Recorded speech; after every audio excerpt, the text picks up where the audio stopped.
Estás escuchando Perfil Criminal con Tania Mino.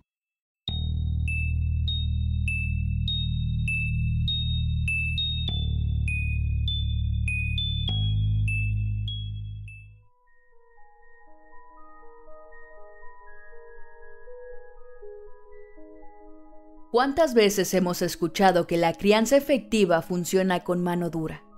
Que si el niño no obedece, se le da un chancletazo o un cintarazo. Si les soy honesta, esa no es la manera más adecuada de criar a los niños. Quienes educan a sus hijos de esa forma pueden estar creando un ciclo de abuso infantil que puede terminar en peligrosas consecuencias. La mayoría de los asesinos seriales tienen antecedentes disfuncionales.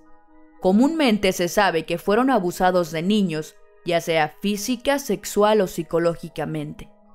Con frecuencia, tienen sentimientos de inadaptabilidad y se sienten inútiles, algunas veces debido a la humillación y abusos en la infancia. Y es que existe un vínculo significativo entre el maltrato infantil y el índice de criminalidad. Partimos de la base de que la violencia es habitualmente un proceso cíclico e intergeneracional. Por tanto, un niño que crece en un entorno hostil en el que observa conductas violentas por parte de figuras referentes como lo son sus padres, normaliza dichas conductas y muy probablemente, no en todos los casos, en un futuro próximo o lejano, terminará por reproducir esos comportamientos agresivos. Con esto no quiero decir que todos los niños maltratados se conviertan en asesinos o abusadores. Sin embargo, históricamente, la relación entre los asesinos en serie y el abuso infantil ha captado la atención de los investigadores, medios de comunicación y el público en general. Tan solo en México, la mayoría de los casos de asesinos seriales están relacionados a maltratos y abusos durante su infancia. La Mataviejitas, el monstruo de Ecatepec, el caníbal de la Guerrero, etc. Y reitero, no todos los niños abusados se convierten en asesinos en serie y no todos los asesinos en serie son víctimas de abuso infantil. Pero en muchos casos, los problemas de los criminales comienzan en la niñez. Tal es el caso de Pedro Alonso López, conocido como el monstruo de los Andes. Bienvenidos a la primera parte del episodio número 14 de la segunda temporada de Perfil Criminal.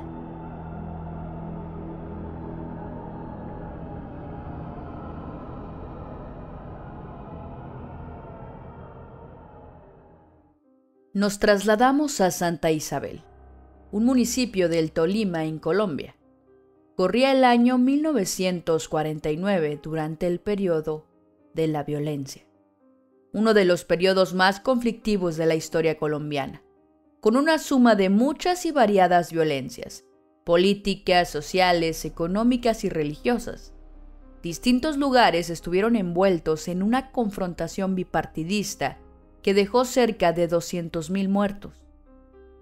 Entre las zonas más afectadas por esta guerra estuvo el Tolima, siendo escenario de un sinfín de masacres. En medio de los enfrentamientos, el 16 de mayo, nace Pedro Alonso López, seguramente en el último lugar de la tierra donde alguien habría querido nacer. El séptimo de 13 hermanos, quien nunca tuvo una infancia feliz. Pedro creció sin su padre. Su niñez se desarrolló en un ambiente familiar violento. Su madre era una mujer dominadora quien controló a sus hijos con puño de hierro. Los maltrataba y agredía físicamente de una forma cruel y despiadada. Pedro Alonso fue un chino que vive acá en la vecindad, acá con la mamá. Pero ese muchacho fue muy sufrido. Yo le tenía mucho pesar porque cuando le iban a dar las leñeras tenía que yo varias veces defenderlo, porque eso era dele y dele duro como que era dándole a un caballo. Indiferente a sus obligaciones en el hogar, cualquier pretexto era bueno si le permitía estar en las calles. Para poder sostenerse económicamente se dedicaba al meretricio.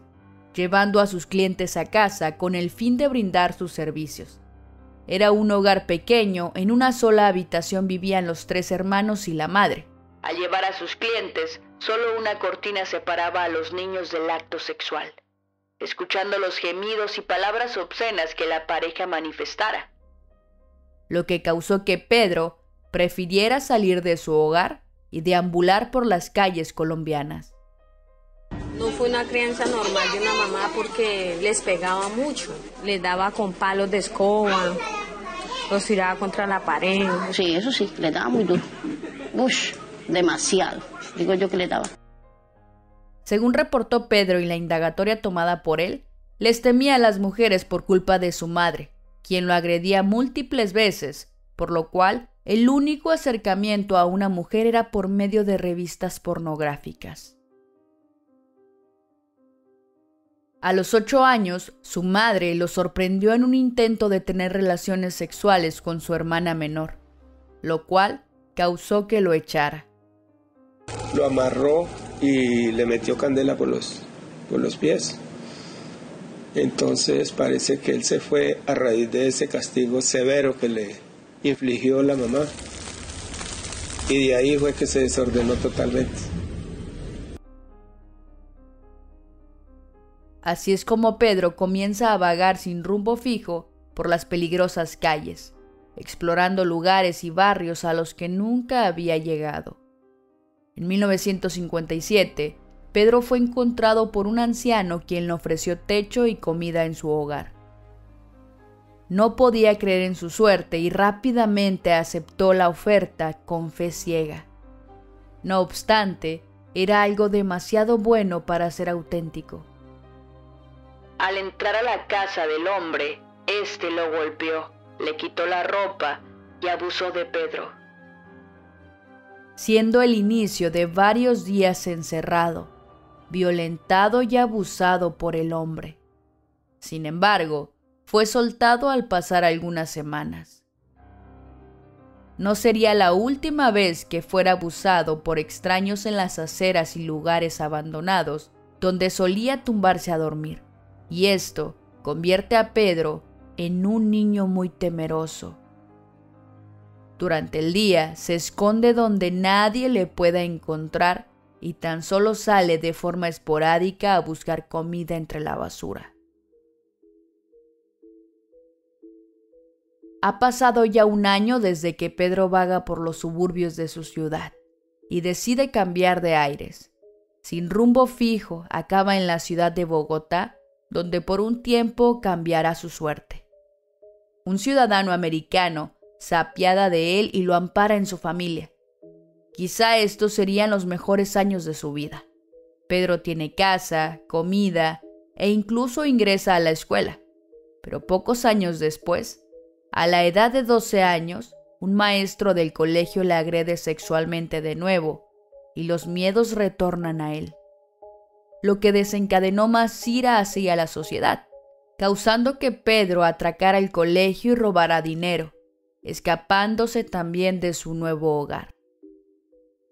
Al no tener ninguna experiencia laboral, es rechazado constantemente en todos los lugares donde busca trabajo y se ve obligado al único oficio que ha aprendido en las calles: robar automóviles.